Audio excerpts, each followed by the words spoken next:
don't see you often, I get inspired.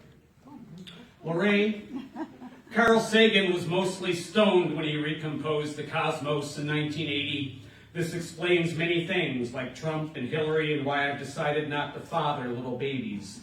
Mostly, I'm afraid they'll grow up to be juvenile monsters, relentlessly hunting aging non-social justice warrior poets like me to set on fire as we're trying to sleep off a wine binge under a bridge, mostly because our writing doesn't validate their limited vision. Hashtag, we all have our reasons. Hashtag, who can blame them? No one. They were brainwashed by the idiocy of the 21st century. In other news, while working coat and bag check for the AWP at the Oregon Convention Center, 12,000 writers under one roof, yes, I was vibrating. I noticed that 11 of the 12 writers who lost their claim tickets were poets. The other was a gloomy memoir writer. Who can blame her? When I cheerfully said this to groups of attendees throughout the day, all the non-poets cackled as if this confirmed their suspicions about the irresponsibility of poets. That makes sense. Poets! A rich, fat, cookbook, self-help, new age, snake oil writer spat. But one flustered, innocent young person said this, which broke my heart.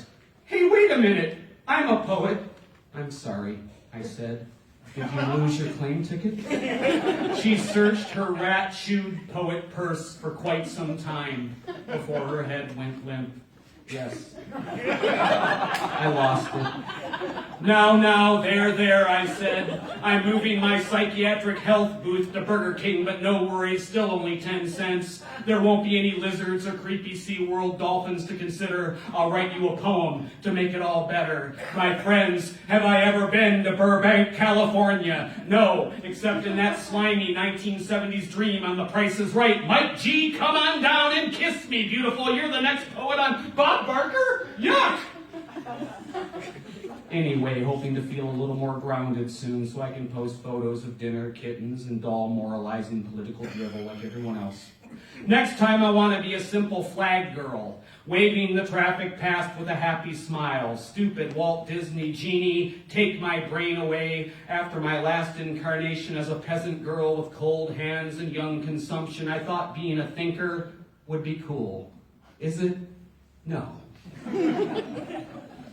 I underestimated the loneliness. Leave the revolution to others, the art, the empathy, the burdens of cognition. Teach me the words for left and right, for go and stop, and feed me oatmeal or wheatgrass or whatever passes for happy people food. Hashtag shit in, shit out, our future robot supervisors will say when we beg for a coffee break. Meanwhile, some text messages are too precious for me to delete. Saturday night, my wife wrote, "Be careful when you get home. I move things around." Isn't that nice? Except for a word or two, I've never moved anything around my entire life. Was I careful? No. Hunched and haunted, exhausted beyond recognition of self, and worried about money and her emphysematous cough, I opened the door and walked into a couch. Back to AWP. A young mother biographer was holding a baby. "You want to be a poet?" I said to the baby. "No," said the mommy. Last month in Scappoose, some wondered if the prints left in the snow were left by Sasquatch. God, I hope so, Jane Goodall says. Her search for the perfect lover continues.